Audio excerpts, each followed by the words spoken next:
Hello दोस्तों, मैं name Ashish Pal. I am MBBS first year student है। तो मैं बताने जा रहा हूँ कि वेटनरी डिप्लोमा के बारे में।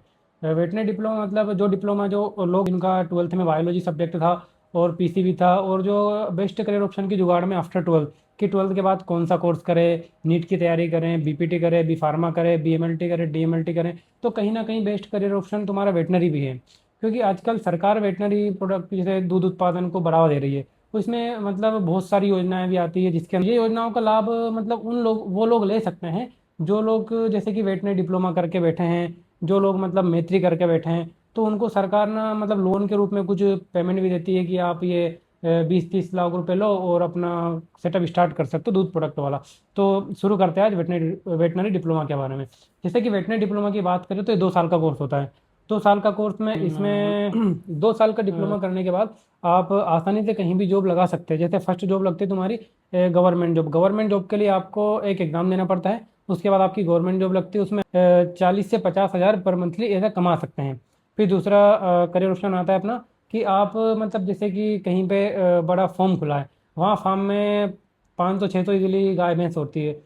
तो उन गाय भैंसों के लिए वैक्सीनेशन, उनके लिए क्या फीडिंग कराना है, आपको मेन काम मैनेजमेंट करता है कि आपको कैसे मैनेजमेंट करना है वहाँ पे। वहाँ भी आप इजीली बड़े बड़े फॉर्म में 50 से 60 हज़ार रुपये इजीली आपको कोई भी दे सकता है। गांव में बहुत सारी पशु व्यवसाय खोलते हैं लोग, तो उसमें भी गवर्नमेंट आपको वैक्सीन देती है कि आप जाओ और वैक्सीन लगाओ। तो वैक्सीनेशन में भी आप अच्छा खाता पैसा कमा सकते हैं गाँव में, तो सकते हो। क्योंकि अधिकतर लोग ये वेटनरी डिप्लोमा करने के बाद खुद का डेयरी फार्म ही खोलते हैं। क्योंकि खुद का डेयरी फार्म इसलिए खोल पाते हैं क्योंकि वेटनरी डिप्लोमा करने के बाद गवर्नमेंट आपको एज ए लोन देती है कितने 40 1 लाख का। तो उस लोन के अंतर्गत आप खुद का डेयरी फार्म खोल लेते हो। तो ये 2 साल का डिप्लोमा होता है जिसमें आपका ट्वेल्थ का 11 ट्वेल्थ का फिजिक्स आता है, 11 ट्वेल्थ का केमिस्ट्री आता है। और मतलब केमिस्ट्री आएगा 40 नंबर का, फिजिक्स आएगा 40 नंबर का, और 20 नंबर का जी के आएगा। ऐसा नहीं कि आपको मतलब कॉलेज में जाके फीस देनी पड़ेगी। जिसके एमपी बोर्ड से है और ट्वेल्थ में 70% है, तो उसकी मेधावी स्कॉलरशिप लग जाती है, और जितनी भी फीस होती है वो गवर्नमेंट आपके अकाउंट में स्कॉलरशिप के रूप में डाल देती है। फिर दूसरा, जो बंदे सीबीएसई बोर्ड से हैं तो उनको वेटनरी करना है, तो सीबीएसई बोर्ड में आपके 85% होना चाहिए। 85% होने के बाद गवर्नमेंट आपको स्कॉलरशिप दे सकती है। तरह नेगेटिव मार्किंग की, तो इसमें नेगेटिव मार्किंग 0.25% की होती है हाँ नेगेटिव तो दोस्तों, मार्किंग की। यहाँ पे आपके एग्ज़ाम की डेट आ चुकी है। 5 जून से आपके एग्ज़ाम फॉर्म स्टार्ट हो चुके हैं। और एग्ज़ाम फॉर्म भरने की अंतिम तिथि भी दी गई, जैसे कि 19 जून को आपके एग्ज़ाम भरने की अंतिम तिथि है। लेकिन आपसे एग्ज़ाम फॉर्म भरते समय कोई मिस्टेक हो जाती है, कोई गलती हो जाती है, तो उसको सुधारने का टाइम भी यहाँ पे दिया गया है कि आप 24 जून तक इसको सुधार सकते हैं। लेकिन 24 जून के बाद ना तो आपके एग्ज़ाम फॉर्म भराएंगे, ना संशोधन होगा। और यहाँ पे आपको एग्ज़ाम का दिन भी दिया गया है। 10 जुलाई को आपका एग्ज़ाम का दिन है और शुक्रवार का दिन है उस दिन। और यहाँ पे जनरल कैटेगरी वालों के लिए आपको एग्ज़ाम की फ़ीस 400 रुपये है, और ओबीसी एसटी एससी कैटेगरी वालों के लिए एग्ज़ाम की फ़ीस 200 रुपये है। यहाँ पे आपका एग्ज़ाम ऑनलाइन होगा ऑफलाइन होगा वो बताया गया है। जैसा कि आपका एग्ज़ाम में रिपोर्टिंग टाइम रहेगा 7 से 8 बजे तक। 7 से 8 बजे के बीच में आपको रिपोर्ट करना ही है वहाँ पे जाके। फिर 8:50 से 9:50 के बीच आपको निर्देश पढ़ने को टाइम दिया जाएगा।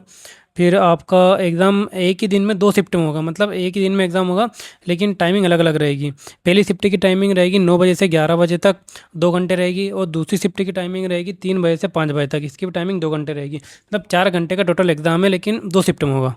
कि यहाँ पे सेंटर दिखाई दे रहे हैं, आपको बस इन पर्टिकुलर सेंटर में एग्ज़ाम देना होगा।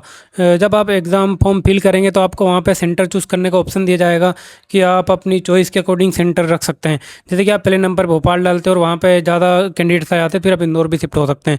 तो वो आपको एग्ज़ाम के अनुसार दो मतलब एग्ज़ाम के 8-10 दिन पहले आपको सेंटर आ जाएगा आपकी मोबाइल पे। जैसे कि पहला सेंटर आएगा आपको भोपाल, फिर दूसरा इंदौर, तीसरा जबलपुर में भी सेंटर है इसका, उज्जैन में भी आप एग्ज़ाम दे सकते हैं। फिर सतना, सागर, रतलाम, नीमच, सीधी, खंडवा, रीवा, इन जगह पे आपका एग्ज़ाम देने का सेंटर है। की government and private medical college की लिस्ट है। और काउंसलिंग में चॉइस फिलिंग करोगे तो चॉइस फिलिंग करते समय आपको कौन से कॉलेज को कितने नंबर पे रखना है, क्योंकि कॉलेज को प्रायोरिटी अनुसार मैंने यहाँ पे दिया हुआ है नंबर। जैसे कि पहले नंबर पे आएगा अपना जबलपुर। जबलपुर सबसे best college animal diploma and degree के लिए, तो पहले नंबर पे आता है। उसमें डिप्लोमा की आपके पास 100 सीट होती है। और दूसरा कॉलेज आएगा animal husbandry diploma college Mau. Mau में भी 100 सीट है। फिर तीसरा कॉलेज आएगा animal husbandry diploma college Rewa. Rewa में भी 100 सीट है। फिर चौथा animal husbandry diploma college Bhopal. Bhopal में भी 100 सीट है। फिर पांचवा college animal husbandry diploma college Morena. ये पांचों गवर्नमेंट मेडिकल कॉलेज है। और इन गवर्नमेंट मेडिकल कॉलेजों में तुम्हारी 500 सीट है बस। फिर आते हैं प्राइवेट मेडिकल कॉलेज में। तो एनिमल हस्बेंड्री डिप्लोमा महाविद्यालय मतलब जो निजी संस्थान है जो फीस लेती है, लेकिन गवर्नमेंट उनके अकाउंट में, आपके अकाउंट में स्कॉलरशिप डाल देती है, तो आपको उसमें पेमेंट नहीं लगता है। जैसे कि माना देवी मेमोरियल एनिमल हस्बेंड्री डिप्लोमा महाविद्यालय ग्वालियर में है, इसमें भी 100 सीट है आपकी। फिर ऑक्सफोर्ड इंटरनेशनल एनिमल हस्बेंड्री विद्यालय इंदौर में है, इसमें भी 100 सीट है। फिर सेंधवा एनिमल हस्बेंड्री डिप्लोमा महाविद्यालय बड़वानी में, इसमें भी 100 सीट है। फिर लाल बहादुर शास्त्री एनिमल हस्बेंड्री हरदा में है, इसमें भी 100 सीट है। फिर आते हैं गुरुकुल एनिमल हस्बेंड्री महाविद्यालय बालाघाट, ये 2025 में नया कॉलेज खुला है गुरुकुल एनिमल वाला, तो इसमें भी 100 सीट है। तो प्राइवेट में भी आपकी 500 सीट हो जाएगी और गवर्नमेंट 500, तो दोनों मिला के आपके पास 1000 सीट करीबन हो जाती है गवर्नमेंट और प्राइवेट मेडिकल कॉलेज की मिला के। दोस्तों यहाँ पे आपकी गवर्नमेंट और प्राइवेट मेडिकल कॉलेज की कैटेगरी वाइज सीटों का डिस्ट्रीब्यूशन दिया गया है। जैसे कि पहला कॉलेज आता है आपका एनिमल हस्बेंड्री डिप्लोमा महाविद्यालय जबलपुर, तो जबलपुर में टोटल सीट 100 सीट होती है। 100 में आपकी 80 सीटें तो स्कॉलरशिप वालों को दी जाती है और बाकी बची 20 सीटें आपको पेमेंट सीट वालों को दी जाती है।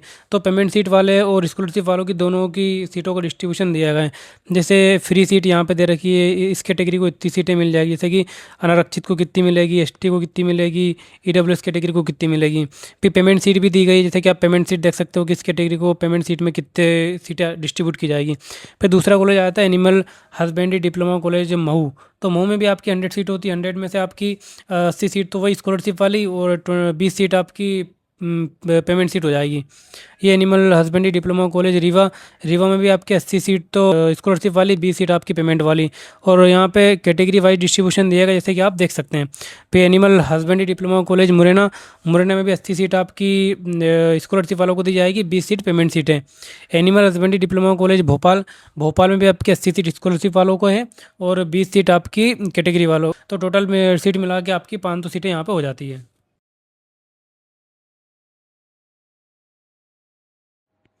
हाँ तो दोस्तों मैं आपके लिए यहाँ पे गवर्नमेंट मेडिकल कॉलेज और प्राइवेट मेडिकल कॉलेज का फीस स्ट्रक्चर लेके आया हूँ। ये जो फीस है आपकी government medical college, private medical college दोनों में लगती है, लेकिन स्कॉलरशिप वाले बच्चों की फीस वापस आ जाती है। ये गवर्नमेंट मेडिकल कॉलेज वाले बच्चों की फीस 100% वापस आ जाती है स्कॉलरशिप के रूप में, लेकिन प्राइवेट मेडिकल कॉलेज वाले बच्चों की फीस 25 से 30% वापस आ जाती है।